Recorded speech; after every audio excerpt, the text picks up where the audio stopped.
Parliamentary Secretary to the Minister of International Development. Thank you, Mr. Speaker, and it gives me great pleasure to talk about Bill C-45. And before I begin, I'd like to let you know that I'll be splitting my time with the member from Glengarry Prescott Russell. And Mr. Speaker, I'm thrilled to speak about this piece of legislation because I had the opportunity in March to invite the Parliamentary Secretary to the Minister of Justice and Attorney General of Canada and the member for Scarborough Southwest to my riding, to the wonderful town of Whitby. And I would like to thank him, although he's not here anymore right now, but I'd like to thank him for his dedication to this file and for coming to speak to community groups, especially to coming to Whitby. Now, when he came to Whitby in March, he had an opportunity to have a roundtable with various individuals in our community, mayors and councillors from Whitby and the Durham region, police, fire, EMS, by law enforcement officers, health organizations and departments, mental health professionals, nurses, and individuals from Durham College and UOIT, which is a university in Durham region. During that roundtable, they had a number of questions which I highlighted and which we indicated that with the tabling of the legislation should be answered. So I want to answer 7 of those questions today in my speech, but I also want to speak to the parents in Whitby. Whitby is a bedroom community, and there are a lot of families within Whitby, and I'd like to speak to them, to the parents, because I myself am a parent. So the first question that they asked was about the resources to the municipalities and how they would be compensated for the security, safety, and to build resistance. And I want to let my colleagues within Whitby and the Durham region know that we'll be investing additional resources to make sure there's capacity within Health Canada, RCMP, CBSA, the Department of Public Health and Emergency Preparedness to license, inspect, and enforce all aspects of the proposed legislation. So you might be saying, that's not municipality, Selina. I understand. I'll get there. The task force recommended that we work with provincial and territorial governments to determine a tax regime that includes equitable distribution of revenues. Now, Mr. Speaker, the bill provides legislation and authority via the various acts, but the government is committed to ensuring that law enforcement and our courts have the legislation, technology, training, and resources required to keep our roadways and communities safe.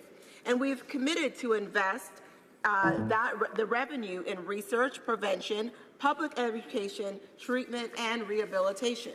And so, Mr. Speaker, I think that addresses some of the concerns that we have in terms of our municipalities getting the resources. The second question was around effectively enforcing the 4-plant rule. And the legislation allows the municipalities to set conditions as to where and how cannabis can be grown within their jurisdiction. Whitby, as I mentioned, is a bedroom community. It's different from other communities. Not all 2 communities are the same. It's a growing community. So therefore, giving the municipality the capacity to determine where and how cannabis can be grown is an important part of this piece of legislation. The third is asking about the resources for public education for cannabis, and we heard some of that debate here in the House. And Mr. Speaker, I'd like to quote the Minister of Health, who yesterday and in her speech again today said that our emphasis is on a public health approach to the introduction of the legalization of cannabis that is based on a strict regulatory regime. A public health approach means that we are sure to maximize education and minimize harm.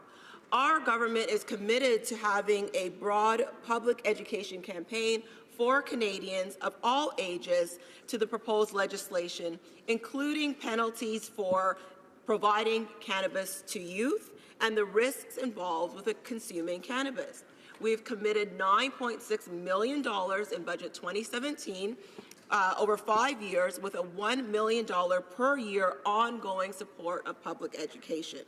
The campaign will be focused on helping young Canadians make the best choices for their future and understand the risks and consequences of cannabis.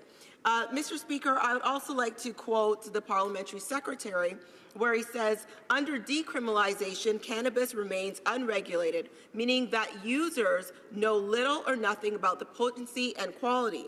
As long as cannabis is illegal, it is difficult and often impossible for healthcare or educational professionals to effectively address and help prevent problematic use.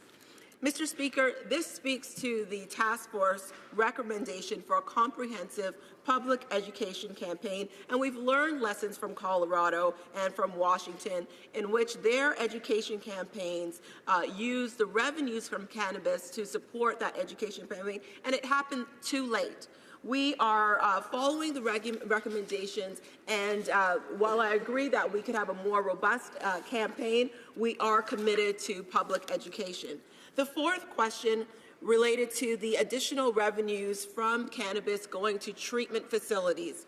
The Prime Minister has said that cash that flows to the public coffers from cannabis taxation should go to treatment of addiction, mental health support, education programs, and not to general revenues. And Mr. Speaker, as a very strong advocate for mental health, I'm particularly pleased with this because we do know that mental health, there is a slippery slope between mental health and addiction, and it is important to ensure that we're looking at treatment. The next question, the fifth question, was around the age of 18. And Mr. Speaker, I am a mom of an 18-year-old, a 13-year-old, and a 9-year-old, for that matter. And earlier this week, I had the opportunity to go back to Whitby and to help my daughter get ready for prom. And it was a great moment, and I want to say congratulations to all the students across the country graduating, but in particular the ones from All Saints in Whitby who attended prom with my daughter. And also this weekend, Mr. Speaker, thank you very much, this weekend, Mr. Speaker, is the Brooklyn Spring Fair. And while I would be at the fair with my family, like many others, during the day, many of our young people tend to go to the fair at night. And the message that I have to my daughter and to all young people is it's not to use drugs. However, Mr. Speaker, and I say so because currently it's untested, 3 minutes, untested, unregulated, and potentially unsafe. And Mr. Speaker, we would be naive to think that we could say don't use drugs and our kids won't use them. We know that in Canada we have a high percentage of 18 to 24-year-olds who use cannabis, in fact 30% of the population. And we want to make sure that when we are talking about 18-year-olds using, or 18 or above, using cannabis, we understand that these individuals have reached an age of majority. They can vote. They can join the military. My daughter, in a couple of months, is going to be flying to England to go to school. She'll be living on her own. So they have the capacity to make choices. We are not encouraging the use of cannabis, Mr. Speaker. We are saying that well-informed adults have the ability to make a decision on their own. Mr. Speaker, the sixth question went towards data collection and surveillance. We've learned from Colorado to establish good baseline data. The bill permits the establishment of a cannabis tracking system. The minister spoke about surveys that will be going out. So there is that investment in research. And lastly, Mr. Speaker, what did we learn from other jurisdictions? Well, number one, we learned that we should take a public health approach and not a commercialization approach to cannabis. We have looked at making sure that that we limit the access to promotion of cannabis to our young people. We saw a couple of days ago, a young girl in Fredericton who drank vaping fluid that was in a package that had rainbows on it. Mr. Speaker, that will not be allowed with this legislation.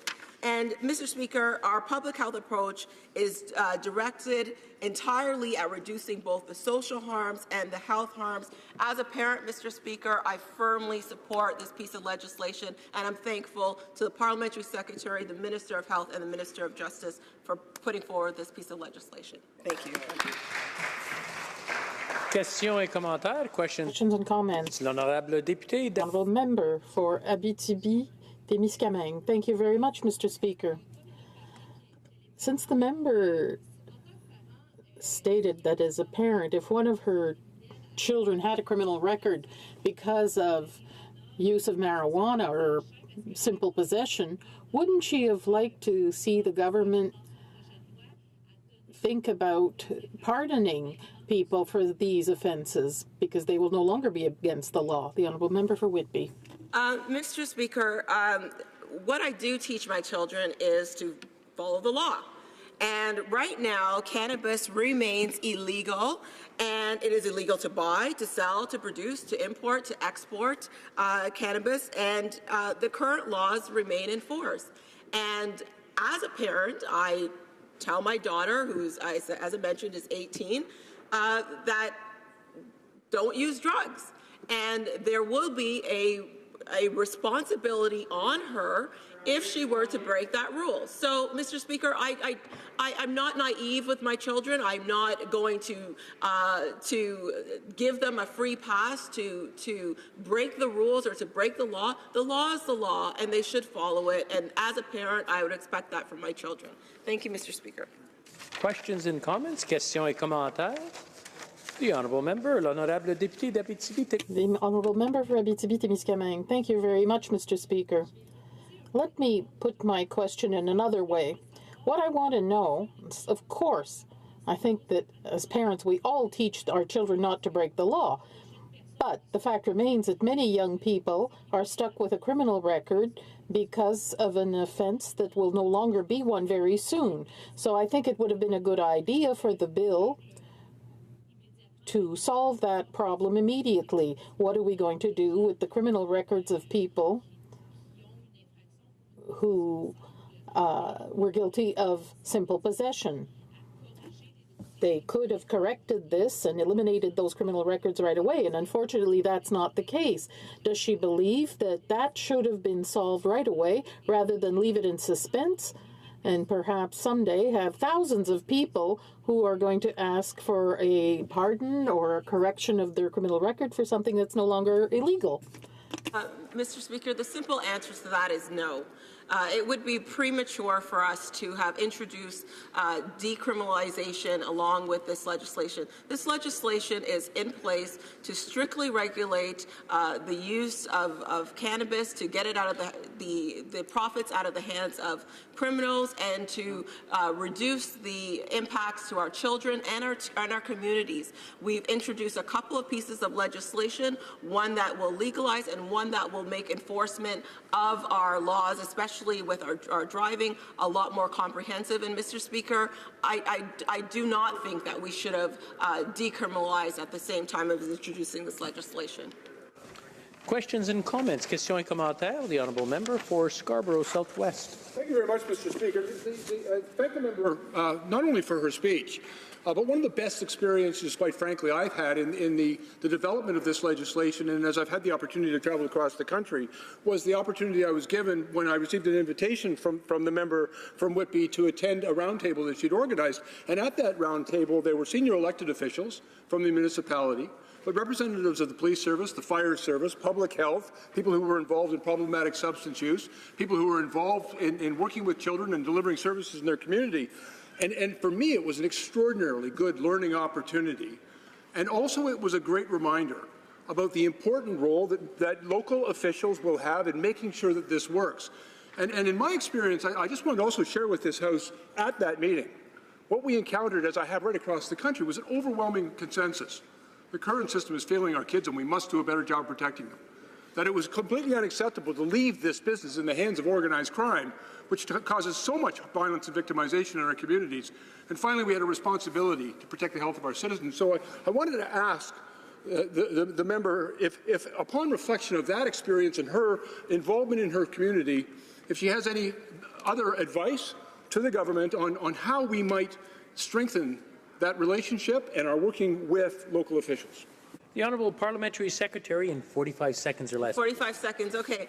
Thank you, Mr. Speaker. And I'd like to thank my honourable colleague again for his work on this file, but in particular for coming to Whitby and talking to our municipal leaders. Mr. Speaker, I think we've taken a comprehensive approach to the legalization of marijuana with C-45 and also with C-46 to ensure that our communities are safe, to ensure that the drugs stay out of the hands of children, to ensure that the packaging is done in a way that does not promote the use of marijuana, to ensure that it becomes illegal to then sell or use children to be able to sell or to promote the use of cannabis. Mr. Speaker, having the community involved in this discussion and to present questions is critically important, and I thank the Parliamentary Secretary for his duty in doing so. Thank you.